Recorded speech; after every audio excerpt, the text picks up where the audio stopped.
नहीं है, जब हारा फिर आइएगा कि जनाब क्या हुआ है। 6 कैच, आधा दर्जन कैच रिजवान हैदर साहब, जिसको देखे सवाब की तरह कैच छोड़ रहा है।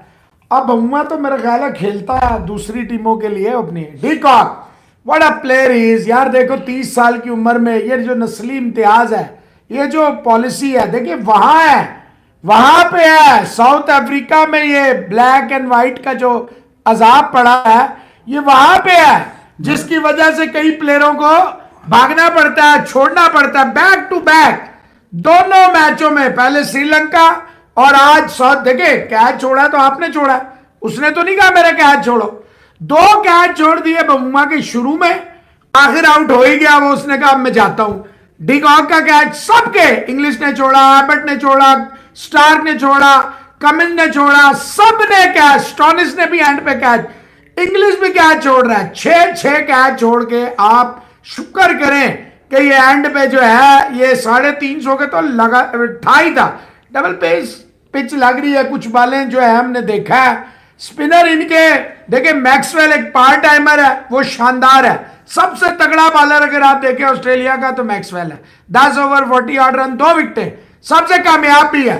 ठीक है, स्टार्क की 2 विकेटें वो आखिरी ओवर में जाके लगातार, यानी जैनसन को और उसके बाद एक लेग बाई आता है रबादा का, और फिर मिलर भी आउट हो जाता है और विकेट्स मेडन हो जाता है। लेकिन अगर आप ईमानदारी से देखें 300 run, you will always fancy, and then they have Keshav Maharaj, they have Shamsi in their ranks, Makaram can bowl spinners and very good spinners। ये ऐसा नहीं है कि नहीं, डूसन नहीं चला, क्लासन नहीं चला, लेकिन ऊपर से डिकॉक इतना तगड़ा चल गया और मकारम ने 50 जो रन कर दिए। 300 रन मैं समझता हूं साउथ अफ्रीका को ये मैच जीतना चाहिए, बट आई स्टैंड के जी ऑस्ट्रेलिया। वैसे ऐसी ऑस्ट्रेलियन बॉलिंग और ऐसी ऑस्ट्रेलियन फील्डिंग शायद ही आप कभी देखें कि 2 लगातार और यूं हट के डिकॉक ने एक छक्का, फिर पुल पे छक्का।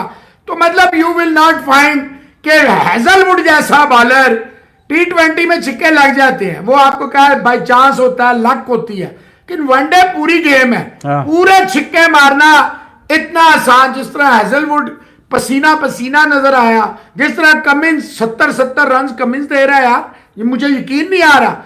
और जिस तरह स्टार की को चाहिए होगा to put the pressure back on to South Africa, क्योंकि साउथ अफ्रीका के पास क्या रन है, साउथ अफ्रीका के पास स्कोर बोर्ड तगड़ा है, क्योंकि क्विंटन डिकॉक ने बड़ा जबरदस्त प्लेयर है, आखिरी ओडीआई वर्ल्ड कप खेल रहा है। हर किसी को पता है ऑस्ट्रेलिया का, साउथ अफ्रीका का और क्विंटन डिकॉक का खास तौर से, कि आईसीसी टूर्नामेंट्स में जो क्विंटन डिकॉक से एक्सपेक्टेशन थी वो शायद उस तरह पूरा नहीं उतरा होगा उनके फैंस के लिए, तो हमेशा एक डिसअपॉइंटमेंट का फैक्टर रहा। लेकिन इस बार क्विंटन डिकॉक ने जिस तरह ये वर्ल्ड कप का आगाज किया है, back to back centuries with a lot of maturity, a lot of intent and a lot of positivity in the body language of Quinton de Kock। हालांकि शायद वो भी ये प्लान करके आया कि मेरा आखिरी टूर्नामेंट है, मैं अपनी पूरी जानियां मार दूंगा, और बाबा क्या खूबसूरत आज उसने फिर एक दफा इनिंग्स लगाई। And it was an bloody effortless innings थी, प्योर टाइमिंग के साथ बैकड अप थी।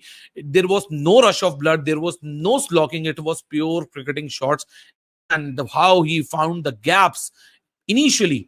वो थर्ड मैन से फील्डर ऊपर बुलाया, पैट कमिंस ने गैप क्रिएट किया और वहीं उसने शॉट बहुत सर्कल के अंदर लिया थर्ड मैन का फील्डर, वहीं से गैप निकाल के थर्ड मैन पे बाउंड्री कर दी, जहां से फील्डर वो हटा रहा था और वहां वो गैप ढूंढ के उसको बाउंड्री लगा रहा था। मतलब क्या खूबसूरत वो फेस क्रिकेट का था जो क्विंटन डिकॉक ने काउंटर पंच किया है, और without any showing any kind of nerves on Australian bowling attack. यहाँ बॉलर्स के लिए भी बहुत कुछ था, यहाँ बॉलर्स के लिए भी इस सरफेस के ऊपर ये बहुत ही ट्रिकी विकेट है, या बल्लेबाज को एडजस्ट होना पड़ेगा अपनी लाइन के साथ, उसको पेस को अंडरस्टैंड करना पड़ेगा। They need to pick up the spinners off the arm या ऑफ द पिच। अगर आप रीड करते रहेंगे तो you will get into trouble. So यहाँ बड़ा स्ट्रेट फॉरवर्ड सा मुकाबला है ऑस्ट्रेलिया के लिए। Australia need to start very very well and specially the initial 10 overs, because initial 10 overs के अंदर वो फाउंडेशन सेट होगी जो कि यहाँ ऑस्ट्रेलिया की चेस को डिफाइन करेगी। ऑलरेडी 312 स्कोर, जिस तरह मैथ्यू हेडन ने भी यहाँ पिच रिपोर्ट की थी, सैमुअल बदरी भी था पिच रिपोर्ट के ऊपर, they're also pretty much sure about this कि 270 का जो यहाँ टारगेट है वो यहाँ तंग कर सकता है। लेकिन 270 की अगर बात यहाँ करें तो 270 के ऊपर या 42 रन और जोड़ गए, 312 एक अच्छा खासा टोटल समझा जा रहा है। लेकिन ऑस्ट्रेलिया को पॉजिटिव स्टार्ट के साथ साथ वो चीज जरूर यहाँ देखनी पड़ेगी कि एडन मार्कराम ने how he went about his foundation of setting the foundation of his innings first and then accelerating with the passage of the game। And these will be the two remaining factors जो कि Australia के batters को adopt करना पड़ेगा। Australia clear या pressure में होगा क्योंकि साउथ अफ्रीका ने 340 रन बनाने चाहिए थे साउथ अफ्रीका को। आपने ट्वीट भी देखी होगी, मैंने ट्वीट डाली थी कि दुआ करें कि ये जितने भी मारते हैं ये डीकॉक खेले 42 ओवर, क्योंकि वो पिच से फेमिलियर हो गया था। बट अगर एक बंदे का नाम लें कि जो अपनी बैटिंग की वजह से शोहरत रखता है, लेकिन आरसीबी में जब से वो बिका और विराट कोहली ने कंटिन्यूअसली उससे, यानी कि उसके कप्तान तो डुप्लेसी थे, डुप्लेसी ने कंटिन्यूअसली 4-4 ओवर करवाए थे, तो मैक्सवेल ने 10 ओवर में 34 रन देके 2 विकेटें हासिल की हैं। Heads off to Glenn Maxwell. India में जितनी भी फंसी हुई पिच हो, मुझे नहीं लगता कि अब जो 2 कंपेटिटिव साइड्स जब एक दूसरे के मध्य मुकाबले इस टूर्नामेंट में आएंगी तो कोई भी ऐसा मैच आपको मिलेगा कि जितना प्रीमियर स्पिनर हो वो 10 ओवर में सिर्फ 34 रन दे। तो मैक्सवेल के 10 ओवर ने असल में इन्हें मारा है। आज स्टॉइनस की बैटिंग भी मुयस्सर है इन्हें डाउन द ऑर्डर। याद रखिएगा, डीकॉक चला है, उसका घर था लखनऊ सुपर जायंट्स, और उन्होंने प्ले ऑफ बड़े मुकाबले में डीकॉक को बिठाकर कायल मेयर साहब को जगह दी, जो कि बहुत जगहसाई का सबब बनी। डीकॉक ने लखनऊ वालों को भी जवाब दे दिया, गंभीर और एंडी फ्लावर को भी बता दिया कि कायल मेयर बच्चा है। लेकिन अभी मार्कस स्टॉइनस, जो एक और लखनऊ का ऑल टाइम सुपर हिट है, ये ड्रॉप हो ही नहीं सकता। मैंने आपको क्या कहा था कि जब स्टॉइनस अवेलेबल होगा स्ट्रेट अवे खेलेगा वो ऑस्ट्रेलियन टीम में। स्टॉइनस एक अलग तरह का प्लेयर है, उनका फिनिशर है।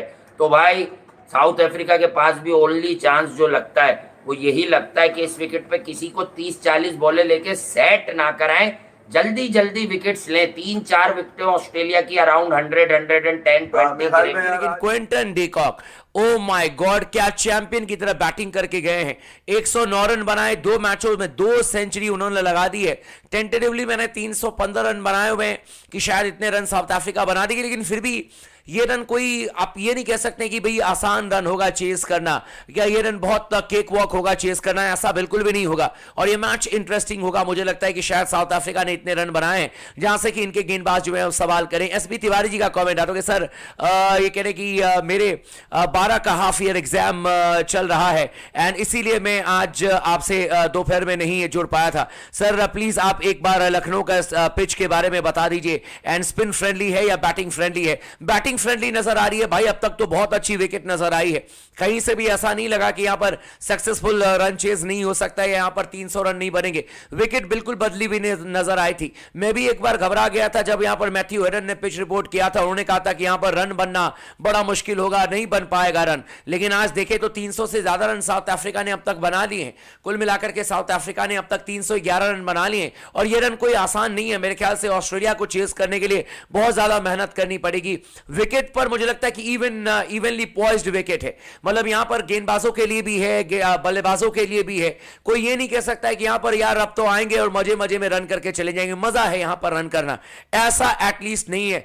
बट फिर भी साउथ अफ्रीका की टीम को क्रेडिट देना चाहूंगा, जिस तरीके से बल्लेबाजी हुई है। 311 रन 7 विकेट के नुकसान पर। आखिरी गेंद अभी आनी बाकी है और देखते हैं कि क्या होता है कि